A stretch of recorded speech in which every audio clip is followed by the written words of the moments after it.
जय श्री कृष्ण। नमस्कार दर्शक प्रिय दर्शक बंधु, आज आपण मानकु कहबी टैरो कार्ड माध्यम मोर प्रिय वृष राशि संपर्क में श्रावण मासर समय किपरि अतिबाहित हो। श्रावण मासरे मोर प्रिय वृष राशि व्यक्ति माने कोन करि पारिबे, कोन लाभ हबो, कोन क्षति हबो से संपर्क में कहबी। प्रतिकार मध्य किछि कहबी, तबे आपण माने कार्यक्रम को प्रथम शेष पर्यंत देखिबा। तबे चलंतु आमे कार्ड माध्यम मात्र 5टी कार्ड आमे बाहर करबा। पंचमहाभूत तत्व अनुसार आमे देखिबा कोन तार प्रभाव पड़छि। जय श्री कृष्ण। श्रावण मासरे मोर प्रिय वृष राशि व्यक्ति मानक पई कोन आसुछि प्रथम सप्ताह कार्ड देखिबा। जय श्री कृष्ण। जय श्री कृष्ण। मोर प्रिय वृष राशि व्यक्ति माने आपण माने श्रावण मासर प्रथम सप्ताह कोन कार्ड आसुछि ना पेज ऑफ कप। आपण मानक पई श्रावण मास संक्रांति थारु प्रथम सप्ताह कार्ड आसुछि पेज ऑफ कप। ये कैंडल कार्ड आपण पाखु अनेक किछि कर्म आसीबो, नुआ किछि काम शिखिबा, नुआ काम रे मुंड भर्ती करबा, कोनोसी चिंताधारा मन भीतर प्रवेश करबो भाबी चिंती आपण किंतु कार्य करबे ना। मति विभ्रांत रखिबो, जा द्वारा क्षति भी हे पारे। आपण टिके जत्नहीन रहिबार तुमको देखा देउछि। आपण प्रथमे जे कोनोसी कार्य करंतु ना, काहे कि कर्म को आगे शिखतु, जानतु, ता परे जाई कि कर्म ऊपर सफलता मिलबो। जदि कोनोसी नुआ कर्म कार्य करूचंती भाबी चिंती करंतु। नुआ रिलेशन हो, नुआ सांग हो किबा नुआ व्यवसाय हो, ता नहले बड़ मानकर मतामत नै कि करंतु।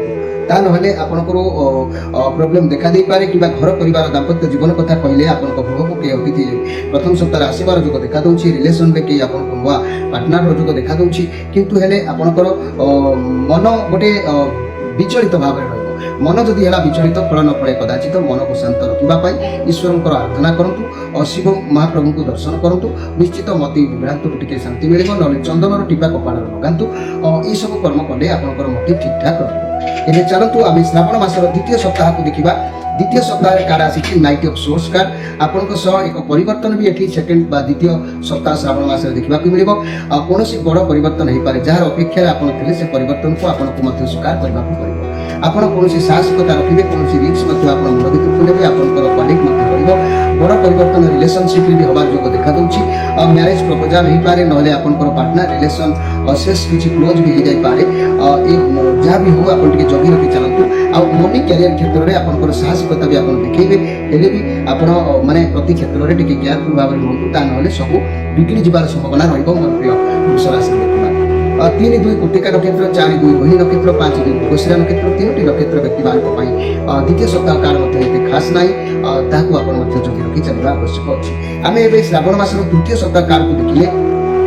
तृतीय सप्ताह कार्ड आसी जस्टिस कार्ड, न्यायदातांकर कार्ड आसी। बहुत बढ़िया कथा। आपनकर कोनोसी समस्या चालुतला, मन रखंतु। आपनकर कर्म हिसाब रे आपनको फल मिलिबो। आपनकर साथी अवश्य अन्याय हेबो नै, कारण आपनकर हृदय बहुत ए समय सफा रहइबो। किछि कार्य निज बुद्धि बଳରେ करि सफल हेबे, कारण आपण एक एमिति व्यक्ति आपण अन्याय हेबाकु देबे नै, का साथी अन्याय हेबार सुযোଗ को मते देबे नै। आपनको न्याय मध्य मिलिबो। आपण जो बढिया कर्म करिथिबे तार परिणाम फल आपनको सेइ बढिया मिलिबो। एते संदेह करिवार किछि नै। घर परिवार दाम्पत्य जीवन एई समय टिके विचार को आसिला बेले टिके आश्वस्त मिलिबो। रिलेशन रे उत्तम देखा देबो समय। व्यवसाय रे किछिटा सफलता आपनको प्राप्ति होबार ए समय जोगटा टिके सामान्य देखा देबो। विचार करा दिबा कार्ड अर्थात जस्टिस कार्ड मु आपनको भी देखै दउछि। ये जस्टिस कार्ड रो अर्थ हला विचार, जे कि आपण जहा सब कर्म करिथिबे से कर्म अनुसार फल आपनको प्राप्ति होबे। एते संदेह करिवार किछि नै। तेबे चतुर्थ सप्ताह कार्ड को आमे जदि देखिबा, चतुर्थ सप्ताह कार्ड मध्ये आसीछि 7 ऑफ सोर्स कार्ड आसीछि। ये कार्ड भी मध्ये सेमिति प्रमाण करूछि जे श्रावण मासर चतुर्थ शेष सप्ताह रे आपनक सहित के धोखा चीटिंग करि पारंती, चालाकी के करि पारंती। होय तो आपनकर निज लोक हि पारंती। से माने आपनकर शुभचिंतक बोले कि प्रमाण आसु नाही। आपनक सहित के खराब व्यवहार करि पारंती। केयरफुल टिके रहबा आवश्यक होछि। रिलेशनशिप रे कोनोसी तृतीय लोकन जोगु आपनकर संपर्क खराब हे पारे। पार्टनर आपनक सहित चीटिंग करि पारंती। सिंगल थिबा व्यक्ति माने एमिति का सहित साक्षात हेबो जे कि से भी आपनक पई होत भलो हे न पारे। आपण ठकी पारंती। एथि प्रति टिके सावधान रहिबे।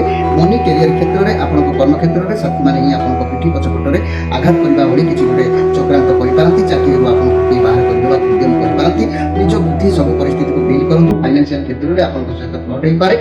सब क्षेत्र रे ये कार्ड माने भलो नाही, जेतु आपण भी मध्य बहुत चालाक लोक वृष राशि व्यक्ति माने मिछ कथा केबे कहबा को चाहंती नाही। जदि भी आपण किछि भूल काम करंती धरा पड़ी दिबार चांस भी थाए। तेणु जहा किछि कर्म करंतु प्लान करिति करंतु, ता नहले आपण धरा पड़ी जाय। निजर पैसा को जत्न रखंतु। आवश्यक खर्च करंतु, अनावश्यक खर्च होई लॉस होंतु नाही। ये कार्ड मध्ये से बड़ी सूचना आपको देउछि। तेबे 4टी सप्ताह कार्ड स्थिति भलो देखा जाउ नाही। तथापि शेष कार्ड कोन आसीछि भगवान को आशीर्वाद देखिबा।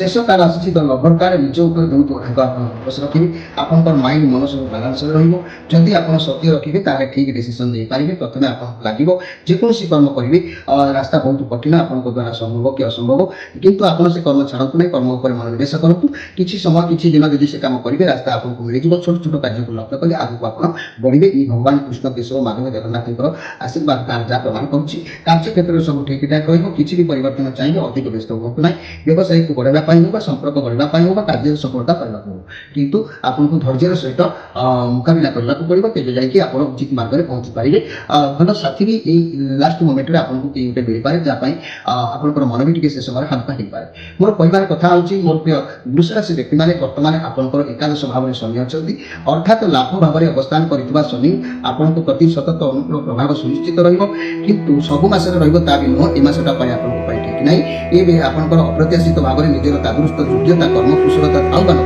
महनीय मर्यादावंत पदवीर अधिकारी आपन को संपर्क चाकरी क्षेत्र में माने आपन मानकर जातक अप्रत्याशित पदोन्नतिर सूचना मध्य होइबो व्यक्ति माने धनवान हो पारिबे निरंतर धन उपार्जन क्षमता संपूर्ण हो पारिबो दीर्घायुष्य लाभ कर पारिबे तथापि स्वास्थ्य सुखदायक टिके ही न पारे किबा पुत्र जनित दुख सुखर आकस्मिक आशंका संकेतित हो पारे तेनु करी अवश्य शनि भल प्रभाव देले मध्य किंतु ई श्रावण मास पय आपनकर ठीक ठाक सब नाही जेहेतु श्रावण मास पय ठीक ठाक जेहेतु शनिकर प्रभाव नाही आपन टिके जगी रखिके चलबा आवश्यक अछि काहे कि ना आपन मन रखंतु मोर प्रिय वृष राशि व्यक्ति माने जे कि मोट ऊपर मु आपन मान कहिबे जदी गाय मोट ऊपर वृष राशि व्यक्ति माने ई मास रे आपन देखि रखंतु फिर मते कहिबे माधव पवित्र बाणी कार्यक्रम के अन्यथा होई आपन भांगी पड़िबे नै धैर्य सहित सामना सब बेले उतान पतन भितर गति करथा समय आपन धैर्य बाला सहित रहकु पड़िबो आपन ई मास रे अशुभ फल अधिक भोग करिवे देह पीड़ा निश्चित भाव रे आपन करता माने देखा दबो ई कार्य आसन प्रमाण कला कर्म क्षेत्र में विफलता देखा दबो आउ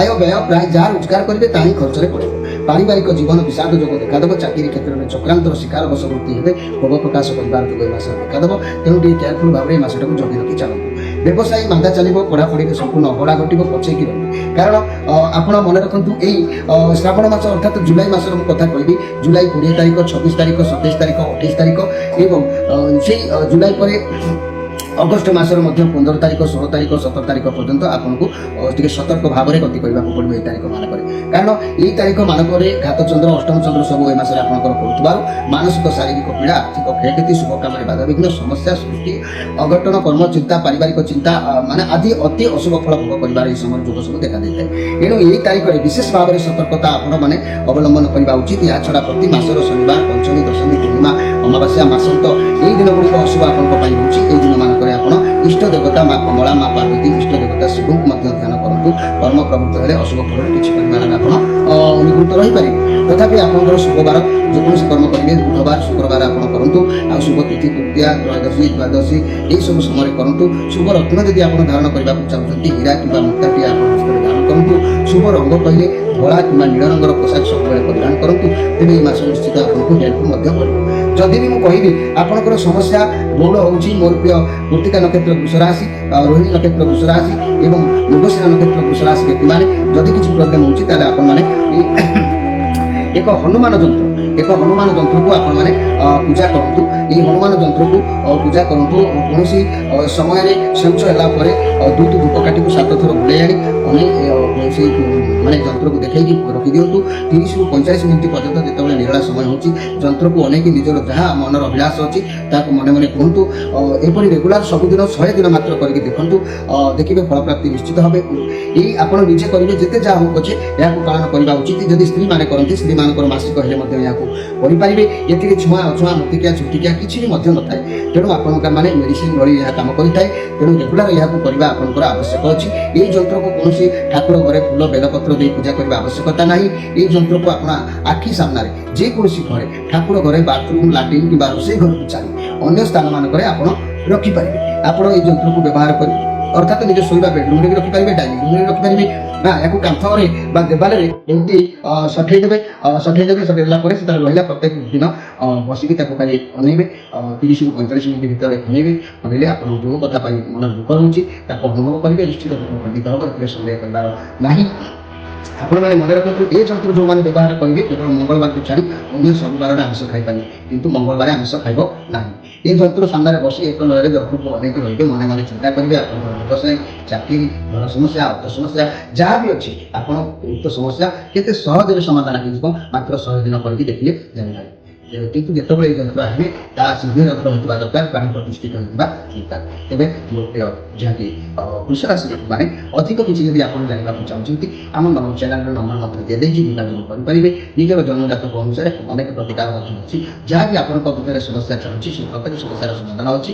ତେଣୁ ଯୋଗାଯୋଗ ଆଉ ଆପଣ ଯୋଗ କଲେ ନିଶ୍ଚିତ ଭାବରେ ସଫଳ ହୋଇପାରିବେ। ତେଣୁ ଏହି ମାସଟି ଆପଣଙ୍କ ପାଇଁ ଭଲ ନାହିଁ, ତେଣୁ ମାସଟିରେ ମନ ଖର୍ଚ୍ଚ କରିବା ଆବଶ୍ୟକ ନାହିଁ। ଧୈର୍ଯ୍ୟର ସହିତ ସଦାବେଳେ ମୁକାବିଲା କରିବା ଆବଶ୍ୟକ ଅଛି। ପାଞ୍ଚ ଆଙ୍ଗୁଳି କେତେବେଳେ ଆମର ସମାନ ନାହିଁ, ତେଣୁ ତାଲ ପତନ ଭିତରେ ସବୁବେଳେ ଭଲ ମନ୍ଦ ଗତି କରିପାରେ। ତେଣୁ ମାସ ଆପଣଙ୍କ ପାଇଁ ଭଲ ନଥିବାରୁ ଆପଣମାନେ ମନ ଦୁଃଖ କରିବାର ନାହିଁ, ଧୈର୍ଯ୍ୟର ସହିତ ମୁକାବିଲା ହୁଅନ୍ତୁ, ବିଶେଷ କିଛି କ୍ଷତି ହେବ ନାହିଁ। ତେବେ ଆଜି ତ ସମୟ ହୋଇଛି, ମୁଁ ଆପଣମାନଙ୍କ ବିଦାୟ ନେଇ ରହୁଛି। ପୁଣି ଭେଟ ହେବ ଆଉ ଏକ କାର୍ଯ୍ୟକ୍ରମରେ। ନମସ୍କାର।